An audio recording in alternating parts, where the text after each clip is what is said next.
Hello my friends, welcome to my channel. I'm Lindy. I read a lot.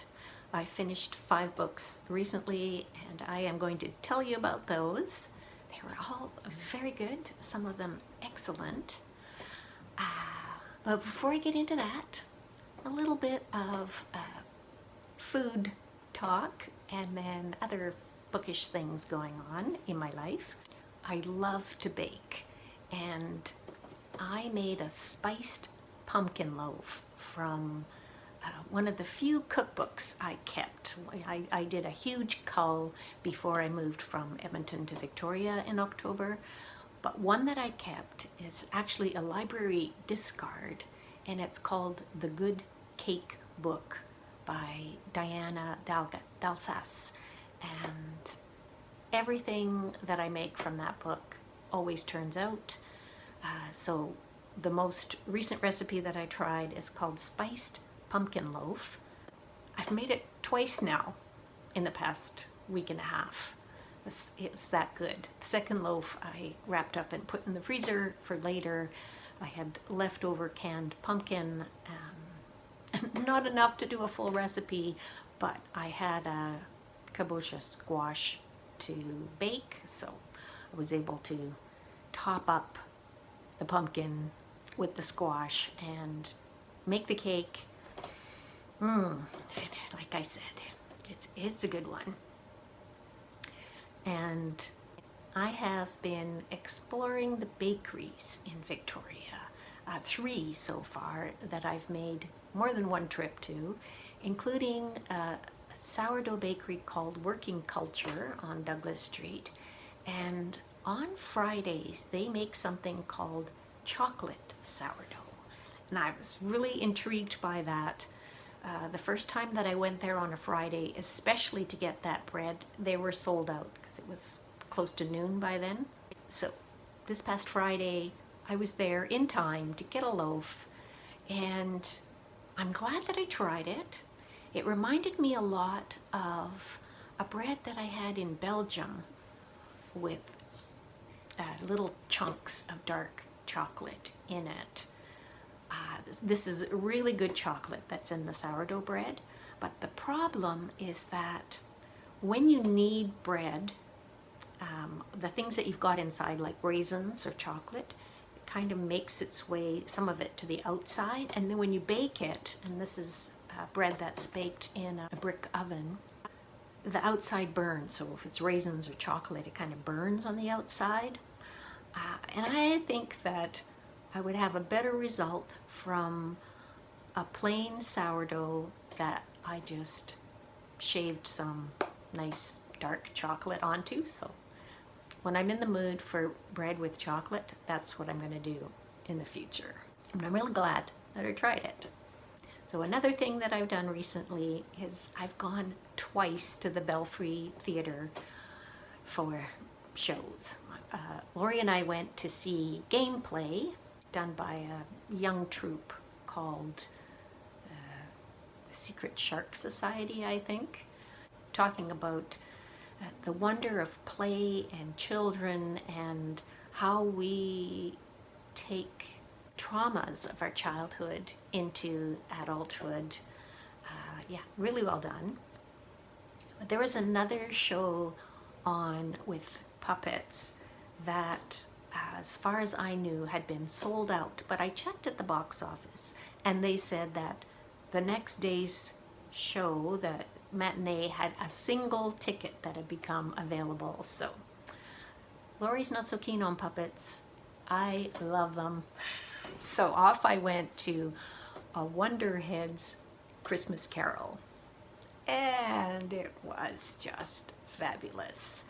They were the kind of puppets that are mostly either worn on the shoulders, shoulder puppets. There were a few stick puppets, some masks, and a couple of massive, like 10-foot tall type shoulder puppets. Very impressive. That's the kind of Christmas mood that I like to be in. Not so much the Christmas music, that gets to be too much, but a little bit of Dickens' Christmas Carol, yeah, that hits me the right way. How do you feel about Dickens' A Christmas Carol? Oh, and the couple sitting next to me started chatting. This woman, she told me she was in her 80s, and she and her husband had also recently moved from Edmonton to Victoria, although they've been here for a few years now. And she told me that after she retired from teaching drama, she got involved in being an actress in professional theater in Edmonton, and that she played 12 seasons in A Christmas Carol at the Citadel Theatre. So I'm bound to have seen her acting on stage. I think she was the old woman begging. Anyway, nice to meet other Edmontonians. They filled me in on some great places to go walking near where I live. So, yeah, this is a beautiful, beautiful city, Victoria. Love it. The other bookish thing that I've done recently is I watched a school library journal webinar called Found in Translation. The moderator had translators and editors from a couple of children's book publishing houses, Levine Querido and Enchanted Lion, and their topic was children's books in translation. And one of the translators is actually the person who translated a book that I'm going to be telling you about later on in this video. Her name is Lyn Miller-Lachman. She translated Pardalita. So more on that book in a bit. I've been thinking about mood reading lately. There are some books that I have been working on for over a month, just slowly making my way through them. One of those is Justin Torres' Blackouts. Now, I loved his debut novel, and so that prior experience with his writing has made me patient, even though in the early part of Blackouts, it didn't really grab me. But yesterday, I was about 35% in. I'm reading it in ebook format, so it's easy to tell that. And it had grabbed me sufficiently that this morning when I got up, instead of reading the short story from my short story advent calendar, which this is what I've been doing every morning, reading a short story, I didn't feel like doing that. My mood was, I wanted to get back into Blackouts. So, yeah, it's my life, it's my reading. I can do what I like. So I broke from my short story advent calendar habit and went straight to Blackouts, and I'm, I don't know, like 60% of the way through it now, because suddenly that's the book I want to read. So, mood reading, there you go. Anyway, when I set that aside, I thought, okay, well, I'll just, read the first page or so and just see what this short story is like. I did notice that it's quite a fat one, 28 pages, so it's a bit of a longer story, and that affects my mood as well. Oh, it's a long story. Yeah, I read the first page, and next thing I knew, I was to the end. It's another good one. It's by Michael Lapointe. Don't know anything else about him. There's a little bit of a bio at the back, but it says he was a columnist with the Paris Review, and he lives in Toronto. Okay, on to the books that I have finished. Starting with The Bone People by Keri Hulme. This is a classic of New Zealand literature. It was written in 1983 and it won the Booker Prize in 1985. It's written in a really experimental sort of style. Even though right from the beginning I was intrigued, I could never read very much at a time. So this has taken me over a month to read. And my feminist book club is going to be discussing it at the end of December. And I've got lots to talk about, so I'm really looking forward to that. I will just give you a bit of an overview. You've probably heard of this novel. Keri Hulme is part Maori and part white, or Pakeha. And her central characters, she has three, a man, a woman, and a child. And the woman is named Carowin, and it seems like it's auto-fiction in many ways, because Carowin built her own house on the west coast of the South Island. I think that's where this is set. And when I read about Keri Hulme, she also built her own house. And the Carowin in the novel seems to be asexual. She doesn't like being touched. I'm going to read the section where she describes her sexuality. I spent a considerable amount of time when I was, adolescent, wondering why I was different, whether there were other people like me. Why, when everyone else was fascinated by their developing sexual nature, I couldn't give a damn. I've never been attracted to men, or women, or anything else. It's difficult to explain, and nobody has ever believed it when I've tried to explain, but while I have an apparently normal female body, I don't have any sexual urge or appetite. I think I am a neuter. So the man in this novel is an adoptive father to the child. The child, whose name is Simon, is a mute. He's about 7 years old, and he has mysterious origins. They don't even actually know how old he was, because he was the lone survivor of a shipwreck, and the man who's Maori has taken him in as a foster father.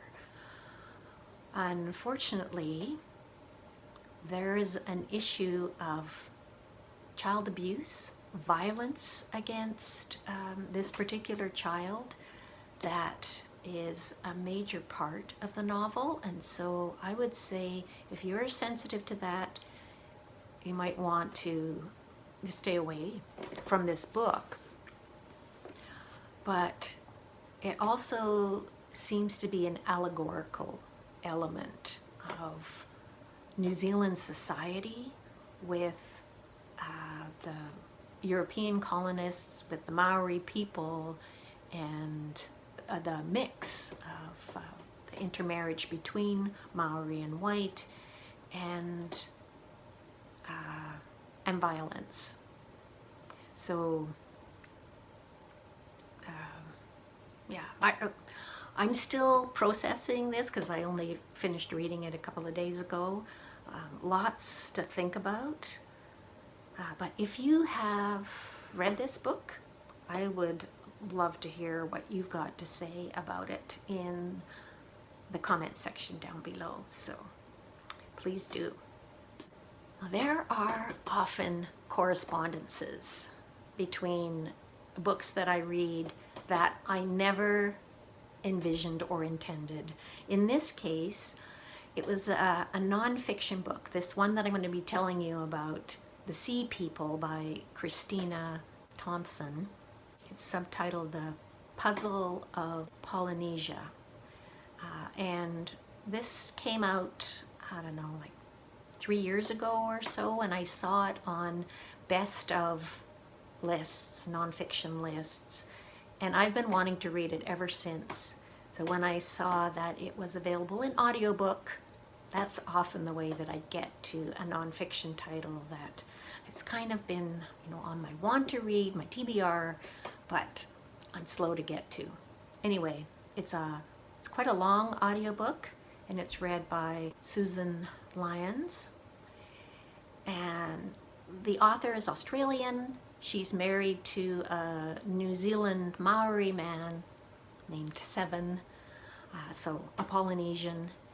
And in this book, she documents the history of how we learned about the history of the Polynesian people. So from a Western or European viewpoint of first contact and the ideas about how Polynesian people, who are so culturally and linguistically similar, but are spread over thousands of miles across the Pacific Ocean. So one of the things that has been useful for people studying this has been the fact that Polynesians care very much about lineage, their ancestral lineage. And there was a man who was married to a Hawaiian, Fontana, I think was his name. Some of the genealogies that he used ran back to 99 generations, which is covering a span of about 3,000 years. Now most of these genealogies, in general, it's more common that they're 20 or 30 generations, but that is still a span of 600 to 900 years. And for oral history, that's much longer, like 3 or 4 times longer than they would say that you have accurate transmission of oral tradition. But still, they have been able to match up things that are described in these genealogies and historical events with findings, archaeological digs that using radiocarbon dating and testing rat bones. It's so convenient that the Pacific rat doesn't interbreed with the black rat or the Norway rat, which has arrived more recently onto these, both of them have arrived more recently onto these islands. So they can compare what's going on in the bones, and it's not necessary to use human remains, which, there's problems with that for cultural, ethical reasons. Nobody cares if you're damaging rat bones to test the DNA. And one of the things that I had read about in the past and is also documented in this book is how these outrigger canoe long distance trips have been recreated in recent times, traveling over 2,000 miles, I think from Hawaii to Tahiti, 2,500 miles, without any charts or maps or instruments or recording devices or even pencil and paper, by using the sun, the stars, the swells of the sea, and watching birds, and just amazing feats of navigation and exploration. So if you're interested in this kind of history, I do recommend The Sea People. Next up is another audiobook, but this one is for children. It's a queer romance of 2 girls in grade 7. The Song of Us by Kate Fussner. It's a verse narrative. We have Olivia, who is out lesbian, and she falls for a new girl at the school, Eden, who is not sure what she is. Maybe lesbian, maybe bi, maybe pan. She's still figuring that out. Now both girls have problems at home. Olivia's mother has mental illness, and Eden's father, she has her mother left and her father is abusive. So both of them have unhappy lives at home, but their relationship at school, Eden wants to keep a secret. They get together for a poetry club after school that fits in well with the whole book being written in verse, with experimenting with different styles of poetry forms. I like the way that there's more to it than a simple girl meets girl kind of story. It's actually a retelling of the Orpheus and Eurydice myth. You don't need to know the myth, but I think if you do, you can get even more out of this story. And because things don't work out well in the original Greek myth, I was kind of on tenterhooks about how exactly things were going to work out in this novel. And I was quite impressed. I think it's quite good. So, a middle grade queer lesbian love story. And it has two narrators, by the way, one for each of the girls' voices. I'll have the narrator information down below in the description box if you're interested. And then there was another tie, so to the next book that I'm going to tell you about, because Olivia has a best friend who's a trans girl, and they have been friends since kindergarten, best buddies. This next book that I'm going to tell you about, I do have a physical copy here, Pardalita. It's by a Portuguese writer, Joana Estrela, and it's translated by Lyn Miller-Lachman. And the central character in here, Raquel, has a friend, Luisa, and they've been friends since they were 4 or 5 years old. So, yeah, it just happens. This one is a YA level novel and higher. Raquel is 16, and she has a boyfriend, but she's actually not that keen on him, and she gets this big crush on a student who's a couple years older than her, Pardalita. So this is not exactly a graphic novel because it's partly a verse novel and part of it is told in graphic novel format, but then part of it is in verse like this, and then there's other parts where it's just illustration.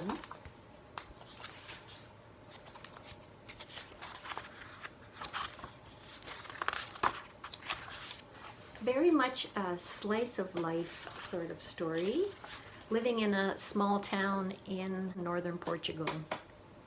And it's Raquel's discovery that she can escape into the outside world. She's not out at home, but she is just figuring that aspect of her sexuality out. There is a Greek myth in here. She ends up interacting with Pardalita because they are both involved in a theater performance, and Raquel only goes along because her best friend Luisa's boyfriend wants to go, and Raquel is there for moral support. So she ends up, I think, working on the set in the sound or something like that. But she and Pardalita get to know each other. And the story that the theater show is about is a Greek myth, Hero and Leander. So that's another tie to the book I was just telling you about. If you're not familiar with Hero and Leander, there's an attraction between two people, and it involves one person being up in a tower and the other one being on the other side of a body of water and having to swim there. And all of that is tied in really well to the situation with the two girls. And there's added depth in this because Raquel's mother is involved in activism and being really upset about what's going on with migrants from Libya who are trying to cross the Mediterranean to Europe for a better life. And Raquel looking into the ancient poet Sappho as she's exploring her lesbian side or identity, and when she looks up Lesbos online, she sees images of life jackets and overturned boats and so on, because that's what's happening now. You know, layers of larger political situation, social situation, as well as home situation, the mother trying out vegetarianism, for example, just small things like that. I really, really loved this. I've read it through twice so far, and I highly recommend Pardalita. And the last book I'm going to tell you about is also graphic novel format in translation. It's called The Cliff by Manon Debaye and translated by Montana Kane from French into English. It won a prize for new authors at the Angoulême Comics Festival in France. And it is, whoa, quite the book. It's definitely not a kid's book. I would say it's mainly an adult book, although older teens might be interested. Even though the central characters in it are both 12 years old. But the book opens with these girls making a pact that they want to die before they get any older. So very serious. And the scenes where they are at school, the bullying, the language is so intense. I'm thinking quite realistic, but vicious, so vicious. And the art, the illustration is bright and cheerful, and it has a kind of naive aspect to it. So you think, oh, light, happy, which is what you would expect of protagonists who are that age, when in reality, these are very unhappy girls. And there's an attraction between them. We've got another queer story here. I've forgotten their names, but the dark-haired one is very androgynous, hangs out with the boys, and the blonde is a total outcast and picked on. It's very much a story about how being an outsider affects your mental health. So both of the girls. And even when the dark-haired girl tells her mother that she wants to commit suicide, her mother just kind of like, oh, well, that's interesting. Yeah, a very dysfunctional relationship there between daughter and mother. In the case of the other girl, the blonde girl, her family life seems to be, you know, pretty average. And it's not so evident why she is so unhappy. But what's happening inside doesn't necessarily reflect your family situation. Anyway, this is not an easy story, but whoa, is it ever powerful. Yeah. So that is all I've got for you today. And I hope you're interested in some of these, or maybe you have read some of these already.